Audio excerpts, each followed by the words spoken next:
আজকে আবার ডিউটি ছিল। শুক্রবারে 2টা শুক্রবার আমাদের ডিউটি করতে হয়। তো আজকের ডিউটিটা আমার পড়ছে। তো সকালে ঘুম থেকে উঠে আর ভিডিও করার মতো এনার্জি ছিল না। আজকে প্রচুর গরম পড়ছে সকাল থেকেই। সে 8টা থেকেই সূর্যের তাপ, প্রচণ্ড তাপ। তো আমি কোনো মতো এসে আগে অফিসে ঢুকছি। আর একই তো রোজা ছিলাম। তারপরে এসে গরমে রাস্তায় বের হওয়ার পরে আর ইচ্ছা করে নাই যে ক্যামেরাটা অন করি, একটু ভিডিও করি। আগে অফিসে এসে ঢুকে সবগুলো এসি ছেড়ে দিছি। তারপর আমার পিছনের ফ্যানটাও ছেড়ে দিছি। এত গরম লাগতেছিল। আর প্রচণ্ড গরমে আমার মাথা ব্যথা করতেছিল, চোখ ব্যথা করতেছিল। তারপরও তো আমার সকালে যে কাজটা আছে ওটা শেষ করতে হবে, কারণ শুক্রবারে সকালেই কিন্তু আমার একটু কাজ থাকে। শনিবারের কাজটা আমরা একটু আগায় রাখি। ওটাই করতেছিলাম বসে বসে প্রায় ঘন্টাখানিক ওই কাজটাই করলাম। একটু রেস্ট নিয়ে করলাম, যেহেতু আমি রোজা আছি তো পানি তো খেতে পারবো না।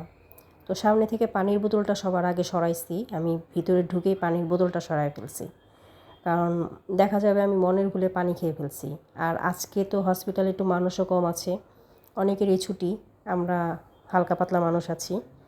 তো যেহেতু কাজ শেষ হয়ে গেছে ঘণ্টাখানিকের মধ্যে, এখন আর কি করার, তো ইউটিউবে বসে বসে একটু মুভি দেখতেছি, নাটক দেখতেছি, কারণ আমি লং টাইম থাকবো, একদম 3:30 4টা পর্যন্ত। এর জন্য এখন আমি বসে বসে মুভি দেখতেছি, আর কিছু নাটকও দেখলাম। ঈদের নাটকগুলো আসছে, ওগুলো দেখলাম। তো এক ফাঁকে গিয়ে আমি আবার নাটক দেখা শেষ করে জোহরের নামাজটা পড়ে নিলাম। জোহরের নামাজটা পড়ে কিছুক্ষণ একটু রেস্টেও থাকলাম। তারপরে চলে যাচ্ছি বাসায়। এটা কিন্তু এখন 4টা বাজে, তারপরও আগুনের মতো তাপ বের হচ্ছে। কারণ আছে, আমি ছিলাম এসির ভিতরে, অফিসের ভিতরে, আর বের হওয়ার সাথে সাথে মনে হচ্ছে আমার গায়ে কেউ আগুন ধরায় দিছে। এসি থেকে বের হলে আপনারা দেখবেন কত মজা লাগে। আর যদি নর্মালি আপনি গরমের মধ্যেই থাকেন তাহলে বাইরের গরমটা আপনার সয়ে যাবে, কিন্তু এসি থেকে বের হলে এত সহজে কিন্তু সয় না। শরীর থেকে দরদর করে ঘাম বের হচ্ছে আর পানির পিপাসা লাগতেছে। রাস্তাঘাটে যেখানেই চিপাচাপা একটু শরবতের ভ্যান দেখতেছি, আমার চোখটা ওইখানেই যাচ্ছে। তারপরে বাসায় চলে আসলাম। প্রচণ্ড প্রচণ্ড গরম। ফ্যানের বাতাস আমার কিচ্ছু লাগতেছে না গায়ে, একদমই লাগতেছে না। আর এর মধ্যে একজনের গান দেখতেছি, গান হচ্ছে।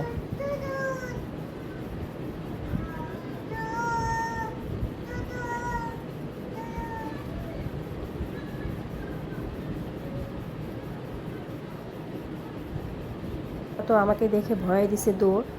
তো ও হয়তো এখানে দাঁড়াইলে একটু বাতাস লাগে। আমার ওই সাইডের যে রুমের বারান্দাটা, দক্ষিণ সাইড থেকে একটু বাতাস আছে, ওইটাই হয়তো ও বাতাসটা খাচ্ছিল আর গান গাচ্ছিল মনের সুখে।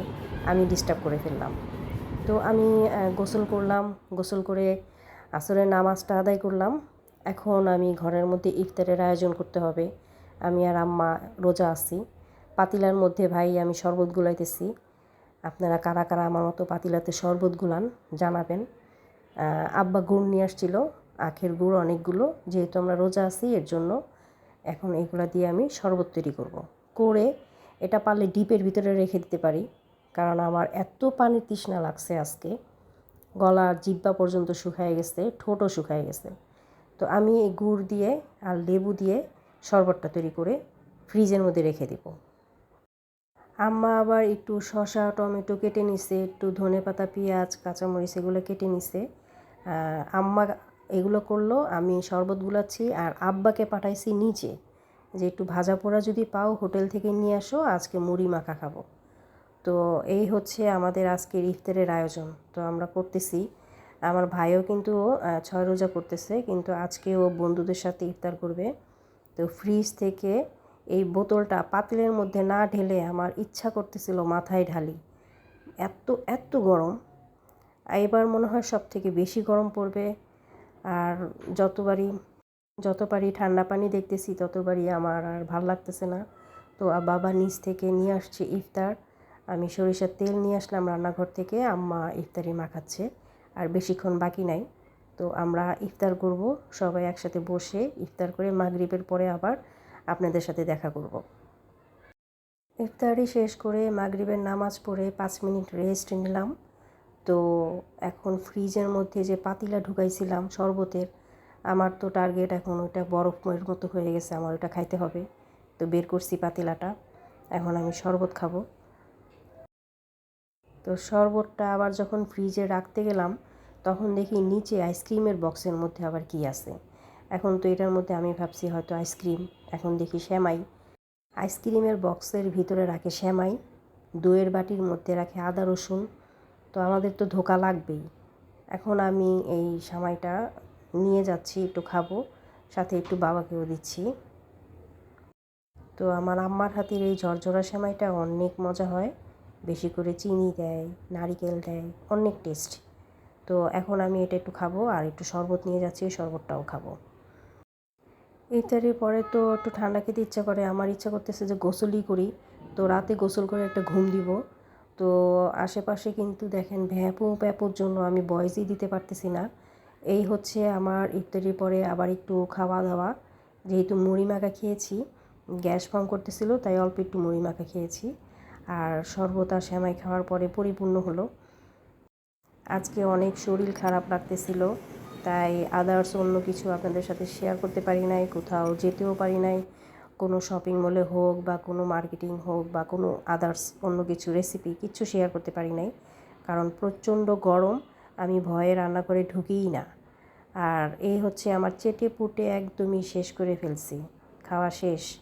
এখন এগুলো আমি আবার একটু ধুয়ে রাখতে হবে, কারণ আম্মা তো জানেনই, আমি বলেছি যে আম্মার গায়ে একটু জ্বর আসছে, আমার শরীরটাও অনেক দুর্বল, মানে যা যা ময়লা হচ্ছে সাথে সাথে ধুয়ে একদম পরিষ্কার করে ফেলতেছি। আমি আজকে অফিস থেকে এসে দেখি যে আমাদের যে বুয়া, সে আসছে, আলীবর্দী খান। সে এত দিন পরে আসছে, ঈদ গেছে কবে বলেন, আমাদের ছুটি শেষ, অথচ সে এত দিন পরে আসছে। এখন এখানে আপনাদের সাথে একটু শেয়ার করব। বৈশাখ গেল, ঈদ গেল, আমার যে কসমেটিক সেক্টর ড্রয়ার আছে ওটা পুরাই নোংরা হয়ে আছে। আর এই লিপস্টিকের কালেকশন বলেন তো কত সুন্দর, এখানে খুব সুন্দর সুন্দর লিপস্টিক আছে। আমি কিন্তু গিফট পাইছি এখানে অনেকগুলো লিপস্টিক, খুব সুন্দর সুন্দর কালার, আই ম্যাজিকের লিপস্টিকগুলো।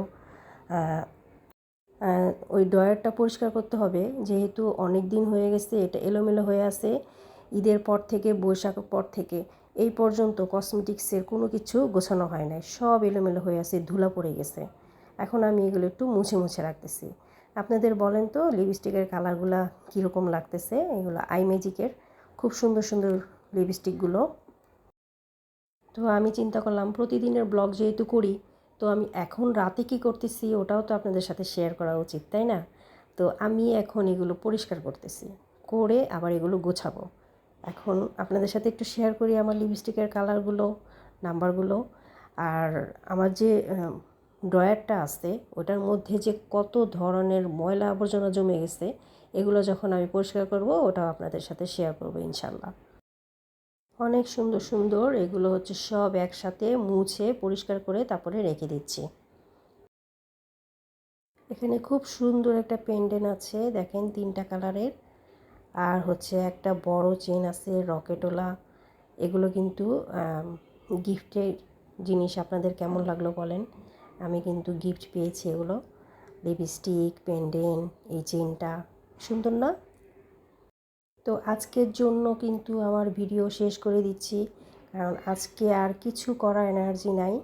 আমি কথাও ঠিকভাবে বলতে পারছি না, শরীর এত খারাপ লাগতেছে। জানি না যে কালকে আবার রোজা রাখতে পারবো কি না, হয়তো একটু রেস্ট নিতে পারি।